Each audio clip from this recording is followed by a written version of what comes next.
We're going to start on program control. We're going to start off with the simple selection statements, and we're going to start with if. So the format of an if statement is the keyword if, space, then an open parenthesis, and then the condition you want to test, and we'll look at some examples, then close parenthesis, and then an open curly brace, and then you can put any number of statements in here, one or many. Then you close that curly brace. If you have an else condition where you want to do things, you put the keyword else, and then the open brace, then the things you want to do in that clause, and then a close curly brace. There's a alternate syntax I don't use very often, but there are specific times when I do use it, where you can say if, put the condition, then no curly braces, but you only get one statement, and then you put the semicolon right at the end, and then you can put else, and then you can do something else, and the semicolon. One of the reasons I don't like this is somebody coming in to maintain your code maybe doesn't notice, and they just put something in between the if and the else, which sort of breaks the code. So we'll talk about when I think you can and shouldn't use the various forms of this. You can also, I'll talk about nested ifs in a second, but you can also put else ifs. So you can do if a condition, else if, the parentheses should be here, another condition, blah, blah, blah, and then finally get to your else. Usually you want to avoid this, this sort of if, else, if ladder doesn't compile as efficiently typically as a switch statement. So we'll get to switches in the next session. And then we've already looked at the ternary operator, which is similar to a simple one-line if-else statement.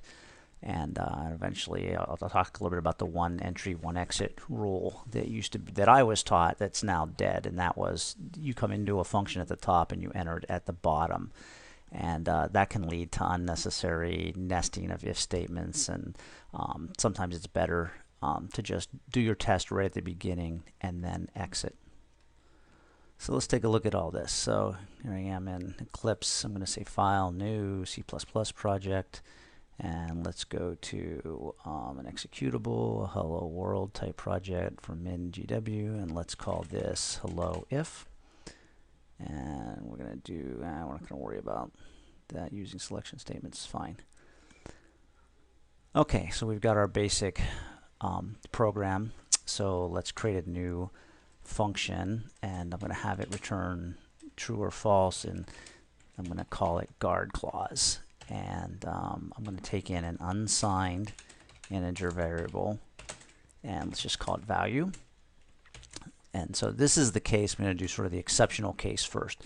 This is the case where I think it's okay to do one-line returns or one-line if statements. So let's say we've written a function and we're always expecting value to be less than 1,000. That whatever we're going to do, it's going to mess us up if the value is too big. So maybe we're writing to a register in the robot and it only takes values from 0 to 1,000. So we've made it unsigned, so we're not going to get anything less than 0. But an n can be 32,000. So we're going to put an if statement, and we're going to say if the value is greater than 1,000, it's invalid. So we're just going to return. We're done. That's it. So that's a guard clause. I can't do it quite like that. This actually takes a value, so we're going to return false. So you can have a number of these at the top for every parameter, or maybe when we get to classes, there are things called member variables. You need to check a bunch of things. You can put them all at the top, and the maintainer can then kind of skip over those, recognizing them as guard clauses, and then get to the real code down below. So now at this point we can safely work with value. So I'm just going to paste in a little bit of, so there's a cout statement, and then I'm going to return true. So we're going to come down into main, and we're going to invoke this function from here, and we can say if guard clause, and I'll use a bad habit here.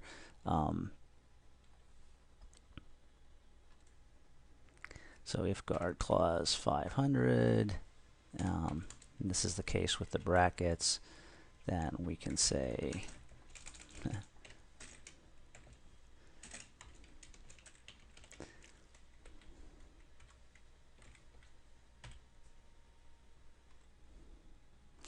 okay, so we pass in a 500, and we say if this is good, it's passed. So we build, we run, and congratulations, you passed in a good value of 500, passed.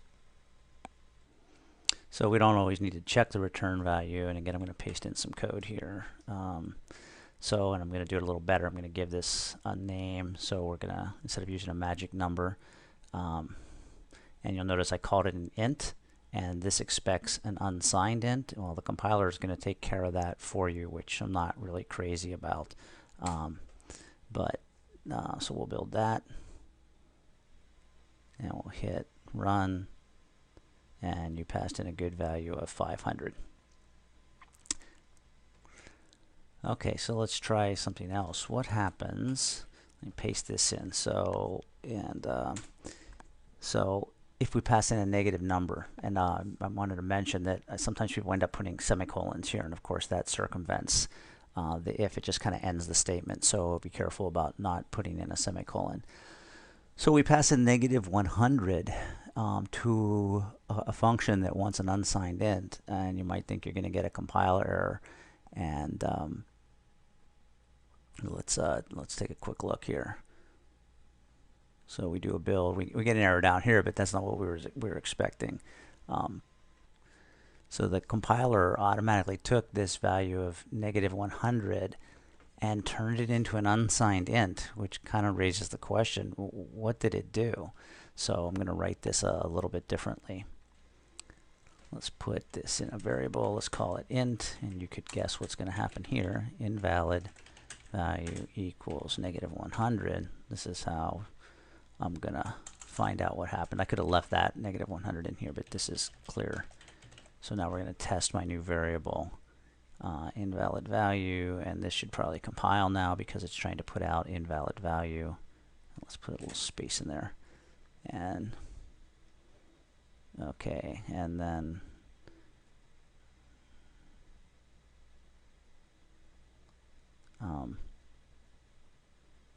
expected semicolon before token. Oh, so I like leaving these in sometimes just so you can see errors that can happen, what the messages are.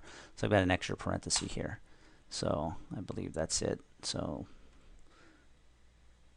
okay, so now everything's clean. Now let's run. And you can see, congratulations, you passed in a good value of 500. The passed value is out of range, negative 100. So not so helpful because it's an int here. So let's try this. Let's see what happens if we say unsigned int. You'd think I'd get an error here, right? It's an unsigned. I'm giving it a negative number. Well, no such luck, at least with this compiler. Okay, and then now let's run. So now you see what happens. It basically casts this into an unsigned value. And negative 100, I'd have to tell you a little bit about 2's complement arithmetic, but basically negative 100 ends up being this really large positive value. So this is 4 billion and something. I'm going to forget exactly, but it's 100 less than, or 101 less, or 99 less than 4 billion, than the max that a 32-bit integer can hold. Okay, so you have to be careful about all those sorts of things as well. Okay, so we're showing you how to write a basic if statement. This was with one line, and the alternative, this is the same. This is the equivalent. So putting the curly braces in. So now I could do things. I could put couts and other things before this, anything in this scope defined by these brackets.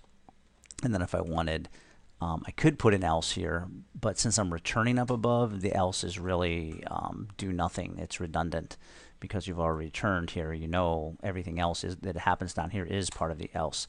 But if you're doing something other than returning and you only wanted to conditionally execute other code when this condition wasn't true, that's when you would put the else. So I didn't want to show you too much because I want to have you do some homework. And that'll be in the next lesson. The last thing I wanted to say was this sort of guard clause idea.